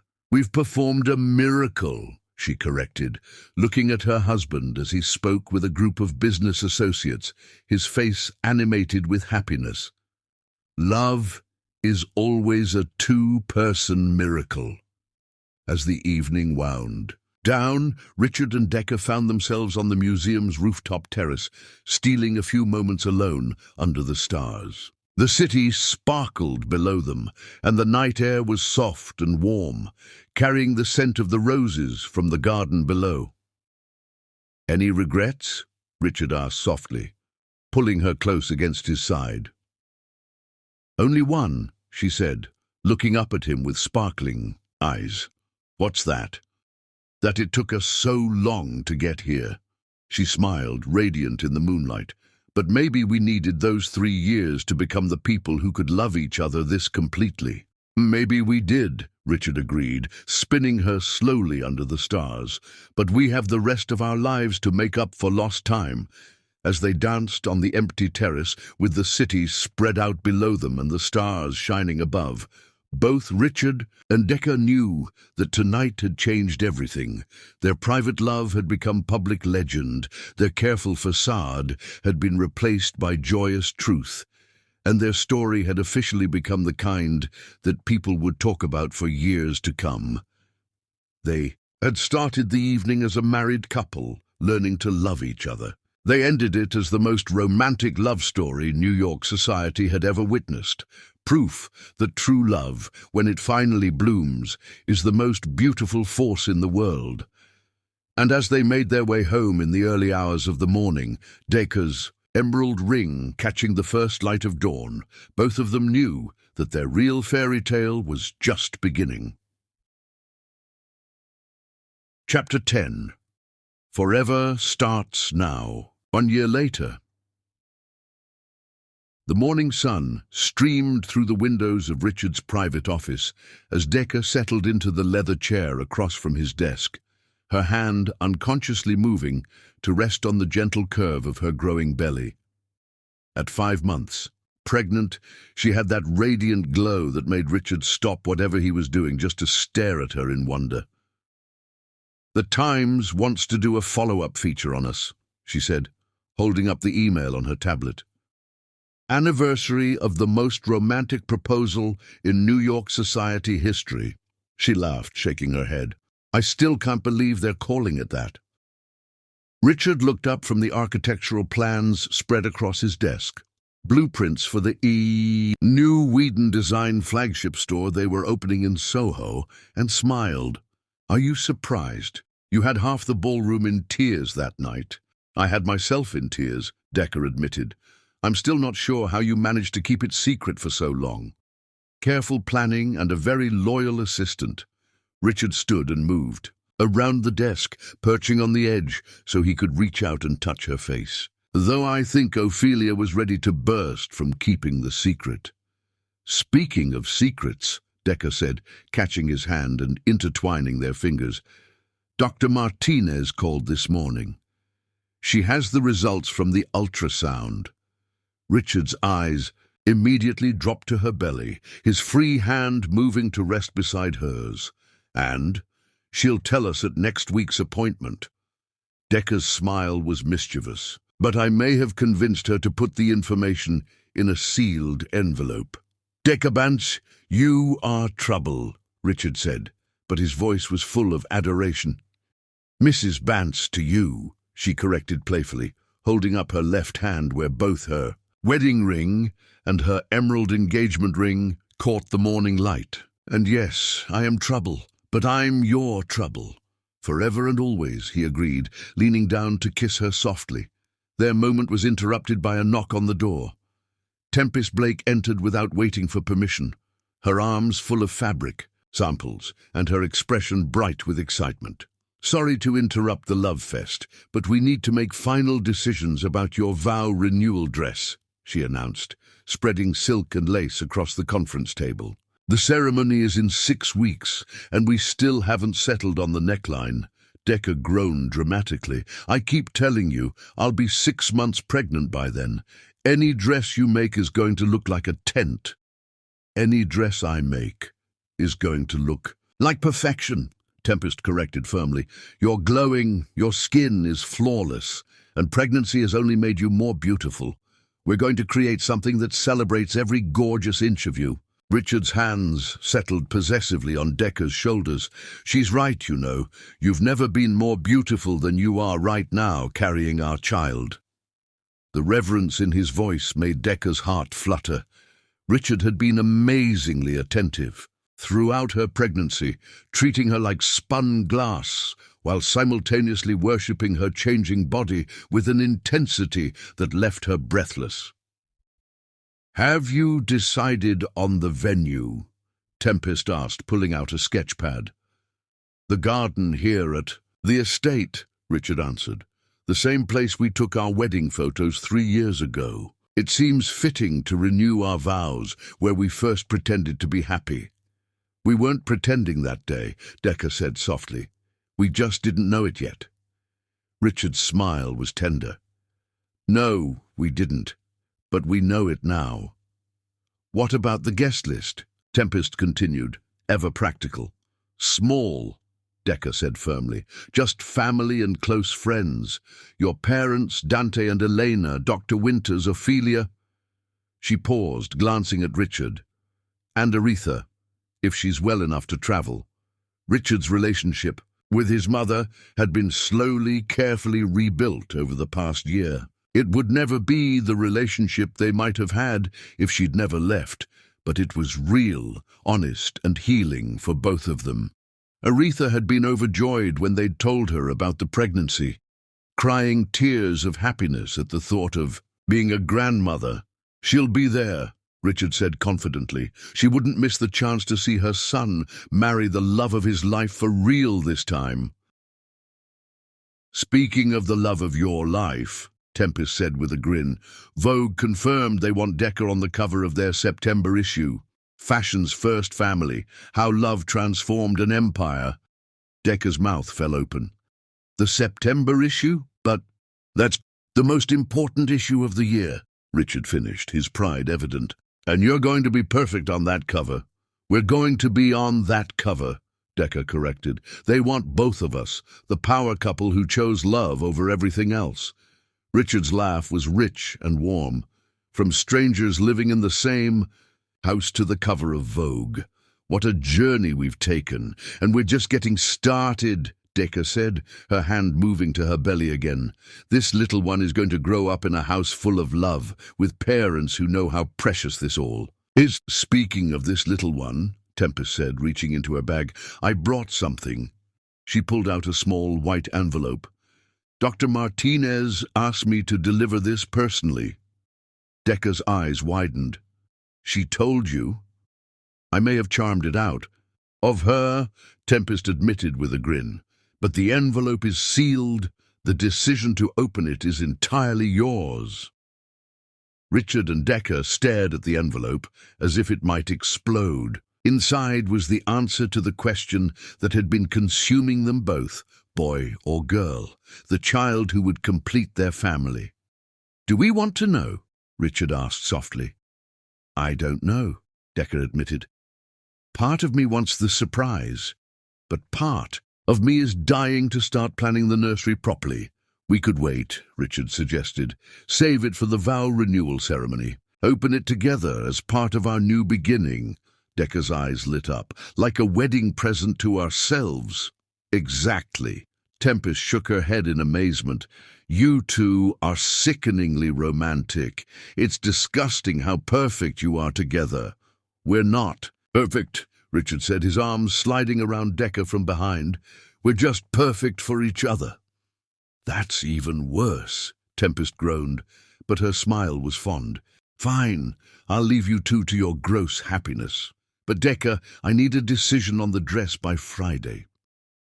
After Tempest left, Richard and Decca found themselves alone in the office that had become their shared workspace. The portrait Dante had commissioned and hung on the wall, Decca in a flowing blue gown, her smile radiant and her eyes full of the love she'd never been allowed to express. Do you remember the first time you came to this office? Richard asked, following her gaze to the portrait. Of course. I was terrified and trying not to show it. You were this intimidating CEO in your $1,000 suit, and I was just a girl, with big dreams and no money to make them come true. You were magnificent, Richard corrected, fierce and proud and so beautiful I could barely think straight. I knew that day that you were going to change my life.